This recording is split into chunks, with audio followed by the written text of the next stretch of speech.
I remember the weather. It's strange, isn't it? The things your brain clings to in moments of trauma.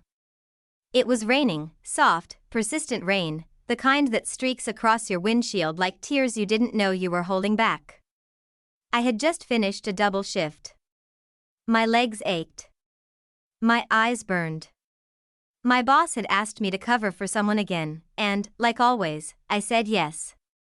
Because that's what I do. I say yes. I carry weight that no one else wants. I provide, I support, I give. Even as exhaustion wrapped around my bones like chains, I reminded myself I was just a few blocks from home. Just a few blocks from rest. Then the light turned green. I don't remember the impact so much as the sound. The horrible, screeching howl of tires on wet asphalt. The split-second vision of a delivery van barreling toward me from the left. The world tilted. Metal screamed. My chest slammed against the steering wheel, the airbag exploded in my face, and then, darkness. I came to with pain blooming through my body like wildfire. I couldn't move. Could barely breathe.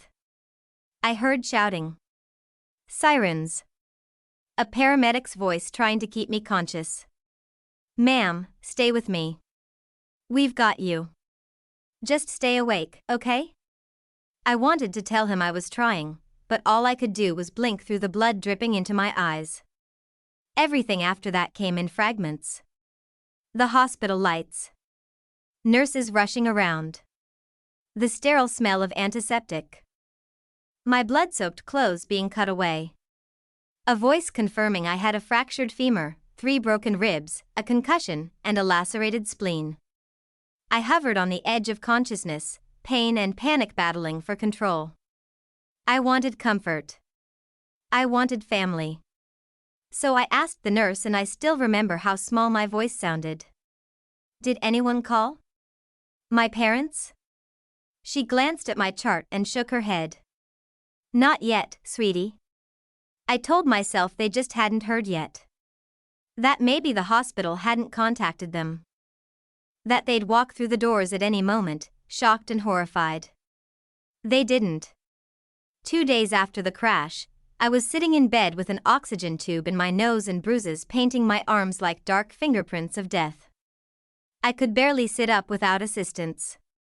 My phone buzzed on the tray beside me. It was a notification. Your brother Andrew just posted a new photo. I opened it, thinking maybe he'd posted something about my accident. Maybe he was asking for prayers. Maybe he cared. Instead, I was met with the blinding smiles of my entire family, Andrew, his wife Megan, their 2 kids, and my parents, posing in front of a cruise ship. Matching Hawaiian shirts, sunglasses. And those fake Instagram grins. Family trip of a lifetime. Thank you, Haley, for the best surprise gift ever. We're making memories. I dropped the phone. Tears stung my eyes, not from the concussion, not from the pain radiating through my torso, but from something deeper. I paid for that trip. The full cruise package. The upgraded cabins. Flights. Spending money. The excursions. Everything. It had been my gift to them. My thank you to a family who had always taken but rarely returned anything. I thought maybe, just maybe this time, it would be different. That this time they'd see me. Appreciate me. Value me. And they did, until I was no longer useful. I stared at the photo again. My chest rising and falling with every jagged breath. They were smiling. While I lay there with a catheter, a shattered leg, and lungs full of pain, they were drinking Mai Tais in the sun on a vacation I had bought. I double-checked my phone. No calls. No texts. Then I went to Andrew's profile. More photos. The kids dancing on the deck. Mom getting a massage. Dad at a poker table. Best time ever, the caption read. And I've bleeding, broken, abandoned, was just a footnote in their fun. The nurses checked in every few hours. Friends came and went. But my own parents? The people who should have been first at my bedside? They were sipping cocktails under a tropical sky. That was the moment it hit me, they didn't forget me. They just didn't care. Not enough to delay the trip. Not enough to check on me. Not enough to send even a damn text. They'd made a choice. And in that hospital bed, I quietly decided that I would make mine, too. I was discharged from the hospital 2 weeks later. My leg was in a cast, my ribs still ached with every breath, and I had a deep purple bruise covering half my torso like an ugly reminder of everything I'd endured. No one from my family called. Not once. When I finally had the strength to pick up my phone again, I scrolled through my messages. Nothing. Not even a generic "how are you?" from my parents. Not a "hope you're okay" from Andrew. Megan didn't reach out, and neither did the kids, who used to call me Auntie Hales when they needed new shoes or iPads. It wasn't just neglect. It was erasure. It was abandonment. I remembered lying in that hospital bed, the nurse gently helping me sit up for the first time, and thinking how much I'd sacrificed for them. How I'd taken care of Mom's medical bills last year without hesitation. How I had helped Andrew pay off his car loan. How I'd gifted Dad that $3,000 set of golf clubs just because he looked tired one day. They never asked how I afforded all this. They just assumed I was doing well and therefore owed them. But now that I needed them, they weren't even willing to postpone a trip I paid for. And worse? When they finally got back from the cruise, I received a voicemail from Mom, cheerful, clueless. "Hi, honey. We just got back. The trip was amazing, you were right about that massage, I feel like a new woman. Give us a call, we want to show you the pictures." I stared at the phone in disbelief. That was it. "No, we heard about the accident." "No, are you okay?" "Just photos." Just them. I deleted the message. Then I pulled up my banking app. My parents had been receiving monthly support from me for over 4 years, $1,500 every month, automatically deposited. For groceries, for meds, for peace of mind. I never questioned it. That day, I did. I clicked cancel recurring transfer. Then I pulled up Andrew's contact. There was a second automatic payment of $800 going to his kids' school tuition. Cancel. It took less than 5 minutes to remove myself from the financial leash they'd tied around my neck. And God, it felt good. I made one more transfer that day to myself. $3,000. A deposit towards something I hadn't allowed myself in a decade. My dream vacation. I booked a villa in Santorini, Greece. Overlooking the water. Whitewashed walls. A private infinity pool. For once, I was going to be selfish. For once, I was going to choose me. The villa was everything I imagined. Soft sunrises. Salt in the air. The rhythmic crashing of waves that seemed to whisper, "You made it. You survived." I'd wake up late, eat fresh fruit on the terrace, and soak in the silence, the kind of silence that heals. It had been a month since the accident. A month since the betrayal. A month since I cut them off. And that was when the screaming started. Not literal. At first. It began with texts. "Mom, Haley, the bank said the payment didn't go through. Did something happen? Dad, I hope this is just a glitch. Let us know." Then more. "Mom, why haven't you answered? We're worried. Andrew, hey, tuition bounced. You need to fix that." Megan's furious. I let the silence answer for me. The same silence they gave me when I needed them. But they didn't like that. Because soon, silence wasn't enough. It was around noon in Santorini when my phone lit up with a notification from my security camera back home in the States. Motion detected at front door. I tapped in. There they were. Mom, Dad, and Andrew. Banging on my front door. Shouting. Open up, Haley. We need to talk. What the hell do you mean cutting us off? After everything we've done for you? I nearly laughed. I had to put my mimosa down because my hands were shaking, but from a wild mix of fury and freedom. I turned up the volume and listened as my mother accused me of being cruel. My father called me ungrateful. Andrew shouted about the kids' school. Not once did any of them say, "Are you okay?" Not once did they say, "We're sorry we weren't there." They were yelling for money. Screaming for support. Demanding access to a woman they left for dead. I leaned back in my lounge chair, smiled at the agency, and muted the feed. They could scream all they wanted. I wasn't listening anymore. I wish I could tell you that ignoring them was easy. That once I cut them off, I felt nothing but peace and strength. But that would be a lie. Guilt is like a ghost. It doesn't need an invitation, it haunts the places where love used to live. That night, under a sky full of stars in Santorini, I found myself crying.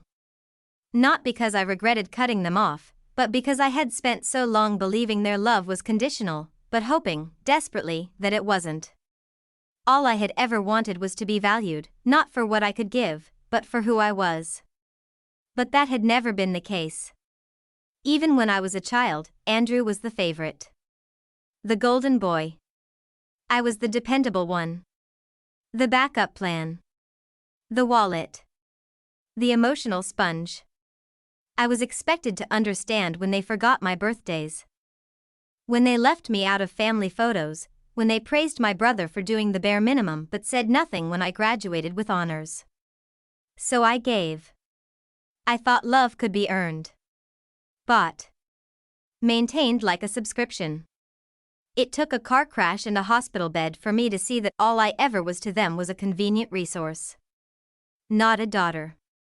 Not a sister. Just a bank account. I pulled out my journal that night and wrote something I'd never dared put into words. I'm done. Done trying to be what they never deserved. Done paying for love that should have been free. I returned home 2 weeks later. I expected voicemail after voicemail. What I got was worse. Silence. The kind that made the air in my apartment feel heavier than ever before. Like the universe was holding its breath, waiting to see if I'd cave. They didn't try again, not right away. My family is many things, but they are prideful above all. A few neighbors mentioned that my parents had stopped by again while I was away. That they seemed angry. I didn't care. I was preparing for something bigger than confrontation. I had started seeing a therapist online from my hotel room in Greece. She was the one who first asked me, "What are you afraid of, Haley? If you truly believe they don't care, then why do you still feel guilty for not supporting them?" And I realized I wasn't afraid they didn't care. I was afraid no one ever truly did. But that fear? It wasn't truth. It was the echo of a childhood built on uneven foundations. On favoritism, gaslighting, and transactional affection. I wasn't cold. I was healing. And healing looks a lot like rebellion when you've been taught to be small your entire life. I started making changes. I canceled the credit card they'd been using without my knowledge. I locked my credit. I reallocated the tuition money to a fund for myself, for future therapy, investments, even another vacation if I wanted it.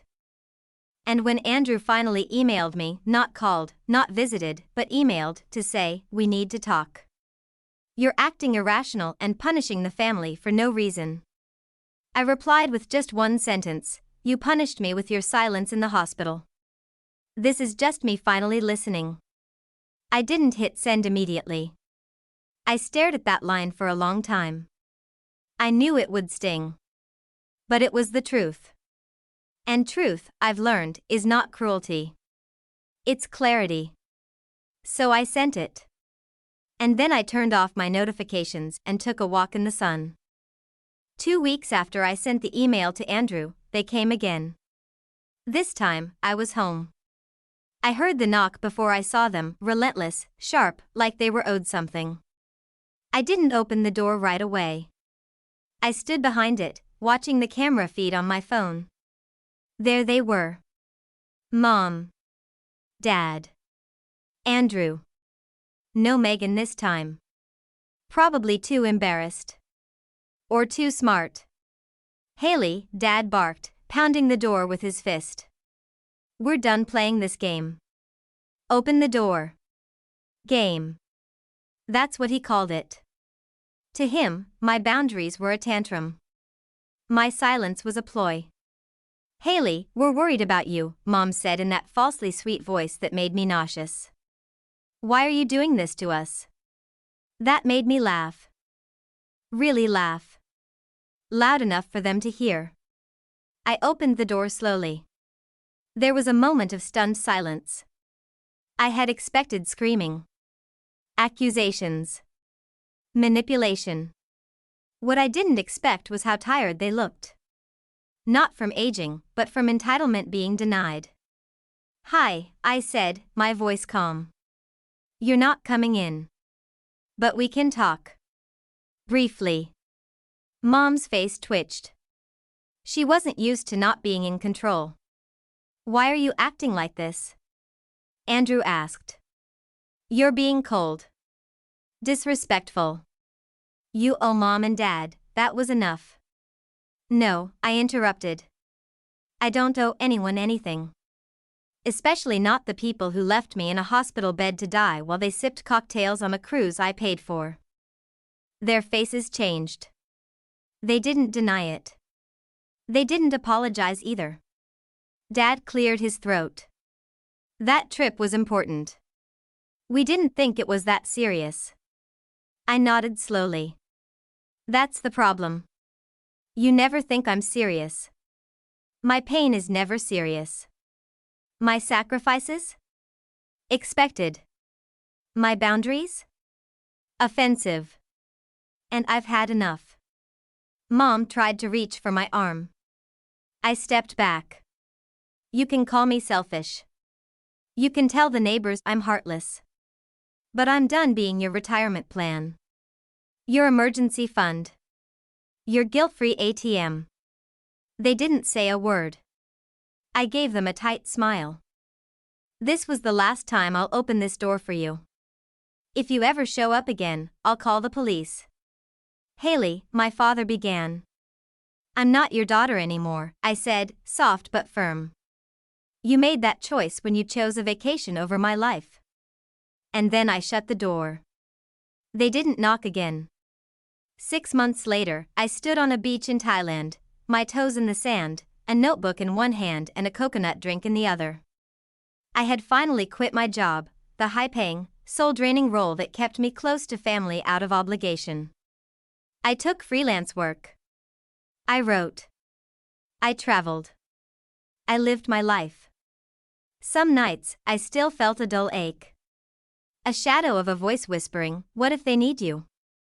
What if they change? But I always came back to that hospital bed. To the 4 in my arm. The beeping monitor. The nurse who said, are you alone? Because no one had come. They made their choices. Now I was making mine.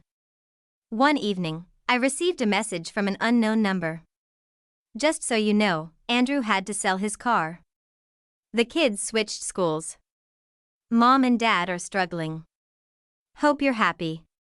I didn't even finish reading it before deleting it. Because I was happy. Happy to finally have space in my life for myself.